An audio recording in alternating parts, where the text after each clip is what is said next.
अस्सलाम वालेकुम, कैसे हैं आप सब? उम्मीद करते हैं आप सब ठीक हो गए। ईद के बाद आज पहला दिन है स्कूल जाने के लिए और पैथेटिक इतना बुरा स्टार्ट ही है। समझ नहीं आ रही आगे क्या करूँगी कि 6 रोड तक पैदल चल के आ गई हूँ, कोई गाड़ी नहीं है। अब मेट्रो चढ़ रही हूँ।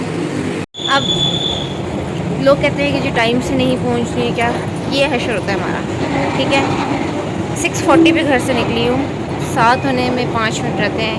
पैदल चल के मेट्रो स्टॉप तक आई हूँ। कोई रिक्शा ही नहीं है, कोई गाड़ी भी नहीं है कि मुझे याद है। इवन के लोकल ट्रांसपोर्ट नहीं अवेलेबल है। फिर कहते हैं कि जी टाइम से नहीं पहुंची, क्या गाड़ी में ये इश्यूज होते हैं अगर हम लोग शिफ्ट ना लगवाएं, और शिफ्ट मिलती नहीं है। बहुत ही इतना बुरा स्टार्ट है कि मुझे नहीं पता कि आगे जाके मेरे साथ क्या होने वाला है, आगे पूरे दिन में क्या होगा, गाड़ियों का हिसाब किताब होगा और क्या नहीं होगा।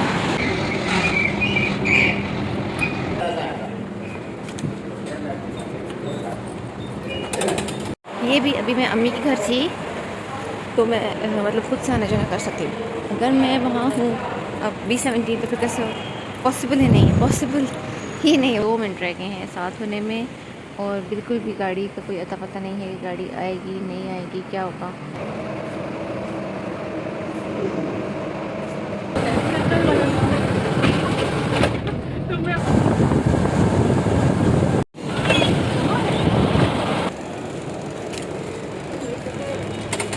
पहले फैज़ाबाद पहुंचने की टेंशन थी, अब फैज़ाबाद पहुंच गई तो ये टेंशन है कि आगे गाड़ी है कि नहीं है।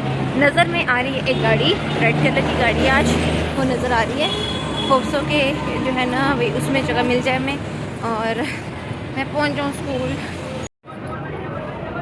ये रही देवल की गाड़ी और आखिरकार मैं 7:10 पर गाड़ी में पहुंच गई हूँ। 7:10 हो रहे हैं, बल्कि 8 मिनट 2 मिनट कम है।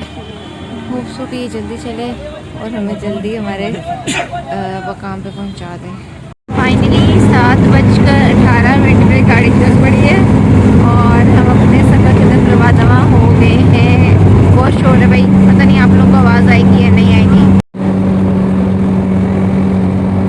जैसा कि आपको बताया था कि 7:18 पे गाड़ी चली थी वहाँ से पिंडी से। मैं अब 8:45 बजे पहुँच चुकी हूँ यहाँ पे। बहुत मुश्किल से पहुँचूँगी। गाड़ी वाले ने पूरी खिप निकाल दी है और अब मैं इस गाड़ी में बिल्कुल अकेली कलम कली हूँ बिल्कुल। और मैं यहाँ इसका जो है ना किराया पूरा 300 रुपया यानी कि बुकिंग करवा के मैं जाऊँगी, क्योंकि सुबह के वक्त कोई सवारी नहीं होती है। गाड़ियाँ नीचे नहीं जाती हैं, नीचे से ऊपर आ रही होती हैं। जैसे इस वक्त हमने काम पे जाना है वो तो गांव से निकल के वो लोग ऊपर की तरफ आते हैं, तो अब हमें तो काम नीचे की तरफ है तो हमने नीचे ही जाना होगा गांव में। तो इसलिए फिर क्या है, और कोई बंदा भी नहीं है तो मुझे ये गाड़ी बुकिंग पे लेके नीचे जानी होगी पूरे 300 पे करके। आखिरकार 9 बजे मैं स्कूल के पास लैंड कर चुकी हूँ। वाह जी वाह, क्या बात है जी हमने आपकी। और मैं इस टाइम सिर्फ आने का 510 रुपीज़ लगा चुकी हूँ। 510 रुपये लगाए, वो भी ये भी कम इसलिए हो गया एक साइड से कि मैं चल के आ गई थी, वरना वो भी ऐड हो जाता। 200 रुपये वो ऐड कर लेते आप लोग अगर मैं, क्योंकि मैं फैज़ाबाद तक रक्षा कराती 200 रुपये में वो भी होता। तो फिर आप सोचिए कहाँ चल जाती बात, 700 पे। ये तो जी कर करा के हो ही गया कुछ ना कुछ। अच्छा, अब ये था कि स्कूल के पास पहुँच चुके हैं, 9 बज गए हैं और आप स्कूल जाएंगे। स्कूल में इतना काम पड़ा हुआ है, इतना काम पड़ा हुआ है, बच्चों के पेपर्स बनाने हैं, मैं 1-2 को सिलेबस लिखवाना था और इस तरह से और फिर वापसी भी अलग फटी। अगर मैं वापसी भी यहीं से गई इसी साइड से तो मुझे फिर से 300 देना पड़ेगा। मैं इधर से नहीं जा रही, मैं नहीं जाती। मैं घर तो जाना है लेकिन मैं यहाँ से नहीं जाती। मैं जाऊँगी कुलडन्ना वाली साइड से, यानी कि कुलडन्ना वाली साइड से मुराद के कुलडन्ना से जाके निकलूँगी, जो आपको दिखाती हूँ पहाड़ी उतर के। ब्रेथ आउट हो गई मैं, तो वहाँ से जाऊँगी ताकि कुछ मुझे भी थोड़ा सा हासिल वसूल हो जाए। और वहाँ से जाने के बाद फिर हम लोग घर पहुँच जाएंगे। और मैं कितने बजे घर पहुँचूँगी ये मैं आपको घर पहुँच के दिखाऊँगी। और ये अब अबीलें उड़ रही थी, देखिए जी इनकी दुम किस तरह से स्प्लिट हुई हुई है, बहुत ही खूबसूरत लगती हैं उड़ते हुए।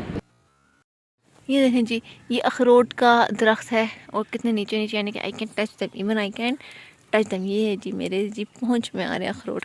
तो ये अखरोट के दरख्त पे अखरोट भी लगे हुए हैं जो नीचे भी गिरे हुए हैं, बारिश की वजह से नीचे गिरते रहते हैं। ये देखें, ये हमारे आलू बुखारे हैं एंड आई कांट वेट के कब पकेंगे। मेरे तो मुँह में पानी आते नहीं देख के। ये वाओ, जब ये छोटे ही रहते हैं, ये साइज़ में तो छोटे थे। अच्छा ये देखिए, ये मैं आपको दिखाती हूँ, ये रेड है ना, वाह जी वाह। हाँ जी, छुट्टी हो गई है और अब मैं दूसरे रास्ते से नीचे जा रही हूँ। आज का दिन इतना सैड था मेरे लिए कि अभी भी मेरा दिल नहीं कर रहा था इस लॉ को कंटिन्यू करने का, just because of my one student. मेरा 2 क्लास का एक स्टूडेंट है जो कि किसी और शहर से यहाँ पे रहने के लिए आया हुआ है। अब वो यहाँ पे रहने के लिए आया हुआ है और वो 2 क्लास का है बच्चा, 8-9 साल का बच्चा है और अपने फादर के साथ यहाँ रह रहा है। मदर उसकी अपने अबाई गांव में होती हैं अपनी बेटियों के साथ। और आज पूरा दिन वो रोता रहा और मैं भी उसके साथ रोती रही। इतनी मुश्किल ज़िंदगी है कि इंसान अपना दुख भूल जाता है। मैं समझती शायद मैं जी रोज़ ट्रैवल करके जाना आना बड़ा टफ़ है ये वो, लेकिन इस तरह के लोगों को देखने के बाद एहसास होता है कि ये लोग हमसे ज़्यादा टफ़ टाइम गुजार रहे हैं। आज पूरा दिन मेरा दिल ही नहीं किया कि मैं उससे कहूँ कि बेटा पेपर की तैयारी करो या बैठ के पढ़ो या कुछ भी। मैं समझाती रही उसको, लेकिन मैं ये नहीं कह सकी उसे, क्योंकि आज उसकी मदर वापस आ रही थी। मेरा दिल करता है कि मैं इन लोगों के लिए कुछ करूँ, लेकिन मैं कर नहीं सकती हूँ। मेरा बहुत दिल चाहता है कि मैं इस तरह के लोगों के लिए इतनी हेल्प करूं कि वो अपनी फैमिली को छोड़ के ना जाएं। बच्चे जब माँ से अलग हो जाते हैं ना, that was the most critical time और सबसे मुश्किल, सबसे अजीब टाइम होता है। सो मेरा तो आज पूरा दिन बहुत ही अजीब गुजरा, बहुत ही ज़्यादा, कि मेरा दिमाग उस बच्चे की तरफ रहा है और मैंने पेपर्स भी बनाने थे, कुछ पेपर बनाए भी हैं, लेकिन मैं उस बच्चे की खातिर जो है ना, मैं नहीं कंसंट्रेट नहीं कर सकी बिल्कुल भी। मुझे समझ नहीं आ रही थी कि मैं इसको किस चीज़ का दिलासा दूँ इस बच्चे को। कोई दिलासा मैं नहीं दे सकती थी इसको, कोई भी, किसी भी किस्म का। सो जी चले जी, ये इस रास्ते पे मैं जा रही हूँ। और इंसान जब दूसरे की कहानी सुनता है ना, तो उसे अपना दुख भूल जाता है। बिल्कुल बिल्कुल ऐसा ही होता है। ये बात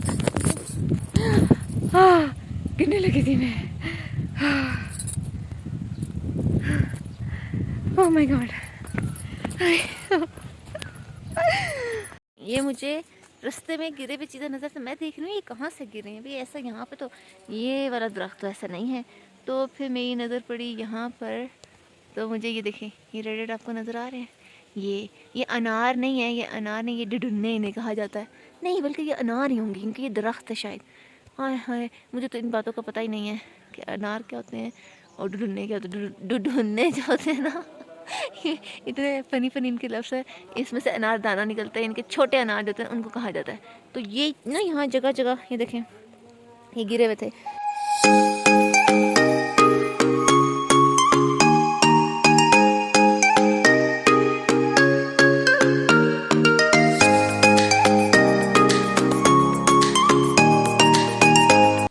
उतरते मुझे ना 1:30 से ऊपर हो गया और 5-1 मिनट शायद ऊपर में, 1:35 हो रहा है कुछ इस तरह से। अब मैं घर किस टाइम पहुंचूंगी ये मैं आपको आगे जाके बताऊंगी। ये मेरा स्टूडेंट है पुराना, इधर आओ। हाँ जी, अब बताओ कितने पारे हिफ्स कर लिए हैं? 14। हाँ जी, और ये मेरे पास से 5वीं पास कर गया। तब कितने साल के हो गए? 12 साल का हो गया माशाल्लाह। 2 साल में इसने 14 पारे हिफ्स कर दिए हैं। और कौन सी मस्जिद में जा रहे हो? बरूरी मस्जिद, नंबल से ऊपर है बरूरी, वहाँ पे मस्जिद में जा रहा है। कितने अरसे बाद आते हो घर? हफ्ते बाद। चलो जी, मेरे लिए फिर बहुत सारी दुआएं करना, ठीक है? ओके, अल्लाह हाफ़िज़। और फाइनली मुझे 1:45 बजे गाड़ी मिली है। 1:45 बजे 150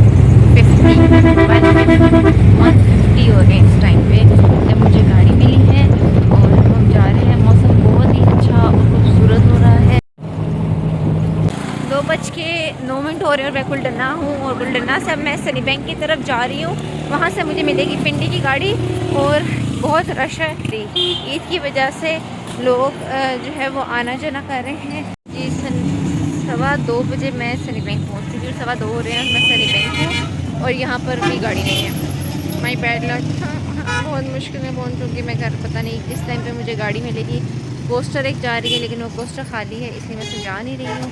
अभी सामने मेरी सुजुकियाँ लगी हुई हैं, ये देखिए, मेरी सुजुकी लगी है मेरे सामने और कोई गाड़ी नहीं है, गाड़ी ही नहीं। बजे मुझे गाड़ी मिली है। ये भी कोस्ट रन और अभी ये चली नहीं है सनी बैंक से। 2:30 इधर हो गए हैं। फाइनली मैं फिर से फैज़ाबाद पहुंच चुकी हूँ। 4:40 हो रहे हैं। तो बहुत थक गई हूँ, बहुत ही ज़्यादा इस कोस्टर ने थकाया मुझे।